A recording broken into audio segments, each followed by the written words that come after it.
What's up, guys? Hockey TikToky is back again with an all-new video. Today, guys, as we woke up this morning, my team that I put my support behind, the Calgary Flames, sits last overall in the NHL standing. So I guess it got me thinking a little bit down the line towards the future.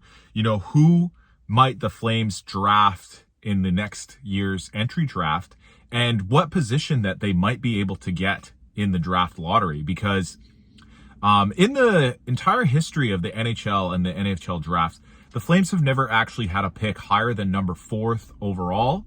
And when they had that opportunity, they ended up picking Sam Bennett, who went on to win multiple Stanley Cups and Conn Smythe Trophy, unfortunately, with another team. So, yeah, the theme of today's video is going to be looking back at the last 10 years of number 1 overall draft picks and what place that these teams finished in the standings in order to get that draft pick.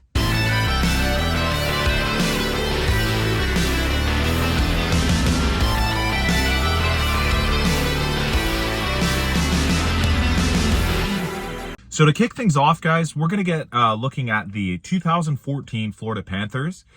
They finished in second last place that year, and they were able to select Aaron Ekblad, who was a really solid player, a great defenseman for the team, who ended up still playing for the team to this very day, and was a big part of their 3 consecutive runs to the Stanley Cup Finals and their 2 back-to-back consecutive Stanley Cup victories over the Oilers the last couple of years. So a very solid pickup for the Panthers.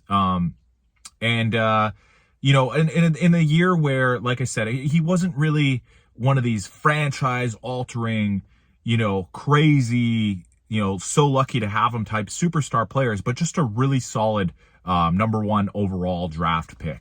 Next up, we're looking at the 2015 draft, which was the McDavid draft. That was the year that was probably one of the most controversial first overall selections in the last little bit here.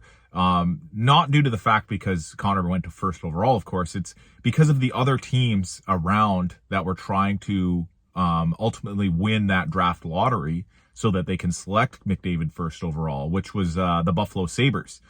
The Sabres finished last in the NHL that year, and a lot of people kind of thought that it looked like they were purposely dismantling their team and, you know, quote unquote, going to tank so that they can win the draft and select McDavid.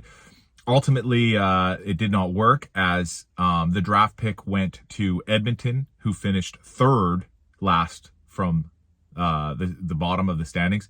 Next up, we have 2016's first overall pick, Auston Matthews, going to the Toronto Maple Leafs.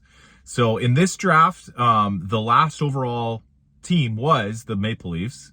And so it was basically one of the most fairest types of deals that you'll see, because they were last overall and they picked up first overall picks for that year. And, you know, I think Matthews really did alter the franchise for the Maple Leafs as well, just as McDavid did for the Oilers, and partly of how Ekblad did for the Panthers. In 2017, the New Jersey Devils moved up 3 places from 3rd last place to pick up Nico Hischier. Nico Hischier has not had the same type of impact as guys like Matthews and McDavid had for their respective teams, but I think he got the captaincy of the New Jersey Devils shortly after he was drafted. So he's a real leader in their organization. You know, he's basically like, you know, a very strong, you know, person for their team to kind of be a role model and, you know, just a good leader. Obviously, that's why he was given the captaincy. And since New Jersey drafted Nico first overall, I think he's definitely helped build their case to being one of the cup contenders, especially now in this season, as New Jersey is near the top of the standings. In 2018, the Buffalo Sabres finally got their first overall pick. So remember, a couple of years ago, they tried to sort of tank to win the McDavid draft. It didn't work. And they ended up sort of falling to the bottom of the standings year after year, finishing at or very near the bottom. And it was in this year when they finally got their first overall pick. It was Rasmus Dahlin, who is a really, really strong defenseman. You know, he's a great player on the back end. Not quite at the level probably as somebody like Connor McDavid or Auston Matthews or some of these other first overall selections. But yeah, still a really great player and somebody who I think could help set the Buffalo Sabres back up for success in the future. And in 2019, the New Jersey Devils were once again picking first overall. This time they finished third last from the bottom and moved up 2 spots again.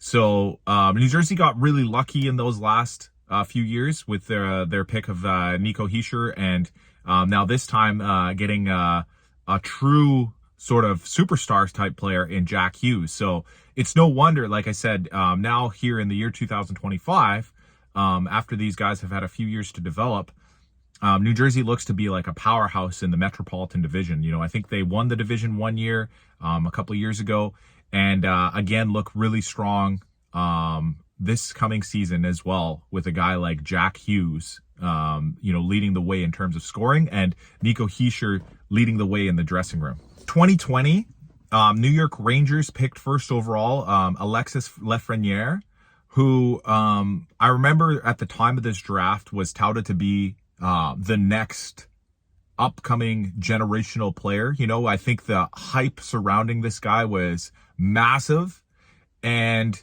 he kind of didn't really, you know, live up to the expectation that I remember was placed around his draft year. You know, a lot of people were saying, oh, he'll be the next McDavid.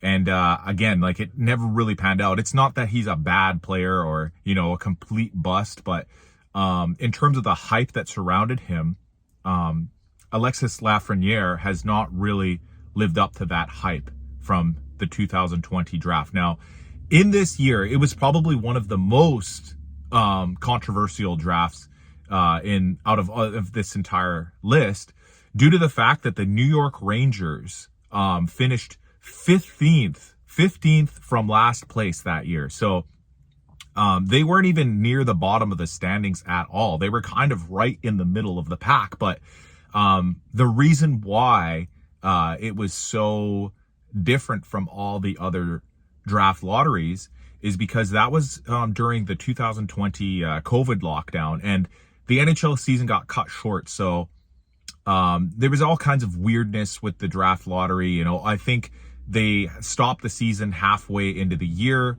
and so all the teams that didn't make the playoffs were kind of inserted into the lottery somehow, and that's what really benefited the Rangers into being able to win that first overall pick.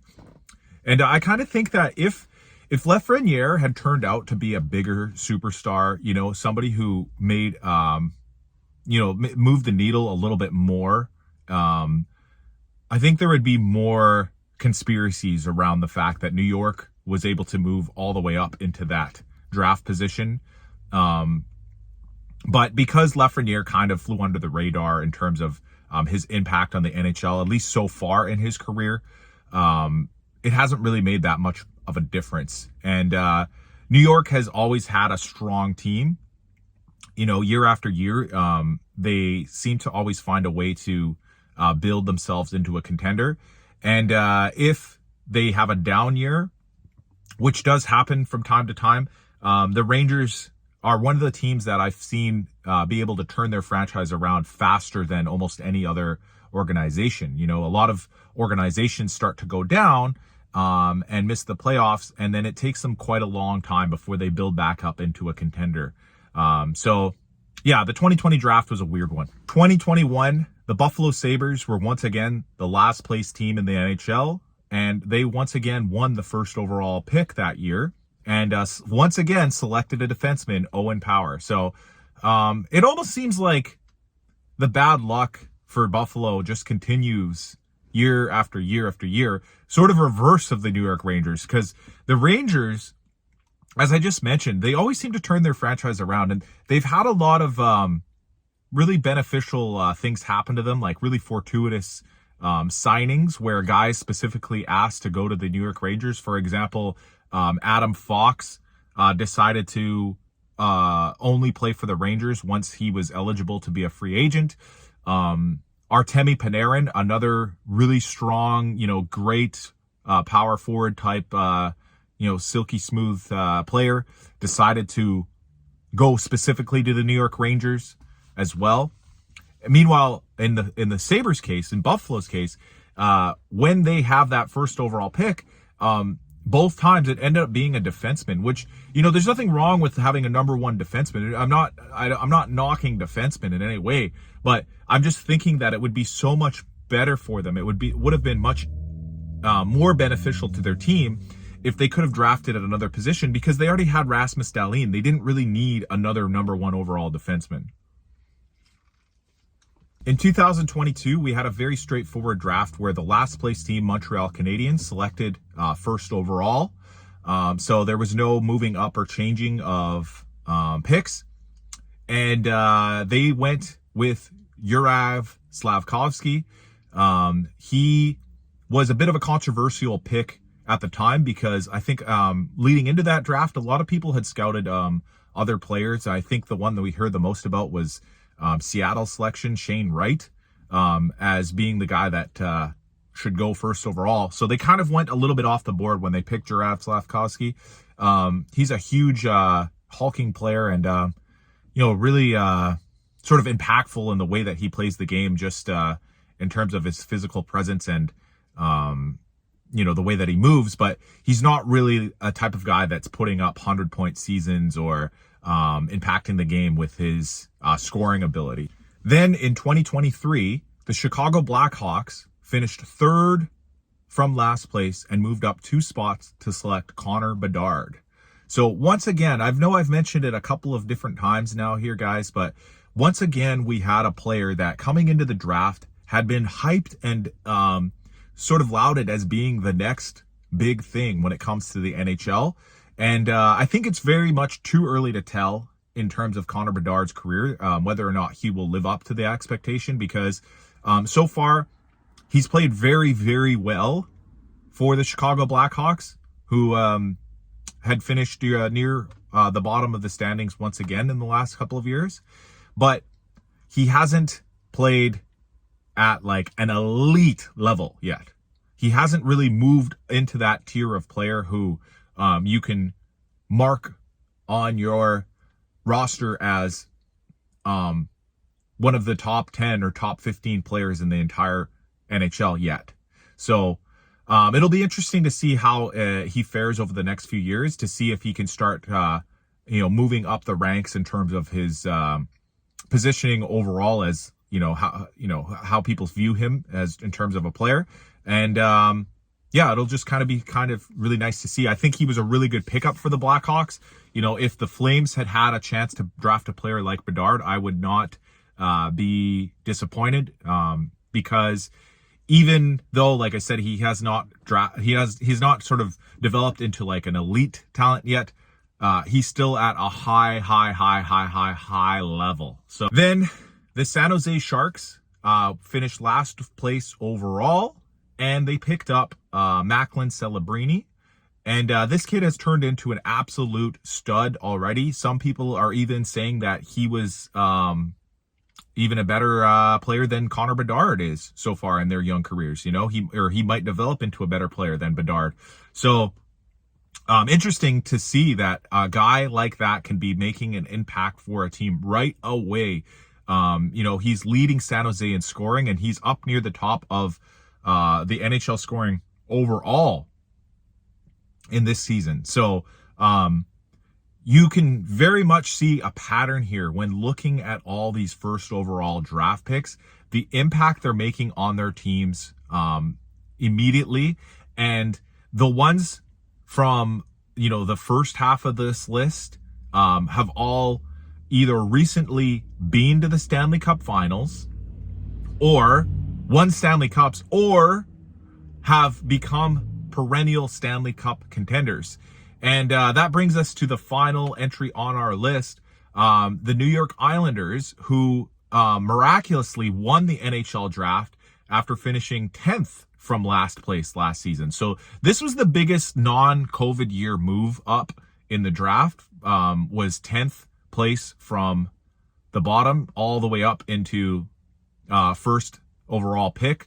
And the New York Islanders selected Matthew Schaefer, who is already putting up spectacular stats for the Islanders, and is already breaking NHL records for what he's been able to produce on the ice at such a young age. You know, I think it was just the other night, Schaefer scored 2 goals at the age of 18 years old, and was basically the youngest defenseman to do this sort of scoring all the way back since one of the great legends of the NHL, all-time Hall of Famer, somebody who can be put up there next to Wayne Gretzky, Mario Lemieux, and Gordie Howe, and that was Bobby Orr from, you know, almost, I think probably like 50 years ago or something. So it's pretty incredible to see the impact that a first overall pick can have on a team right away.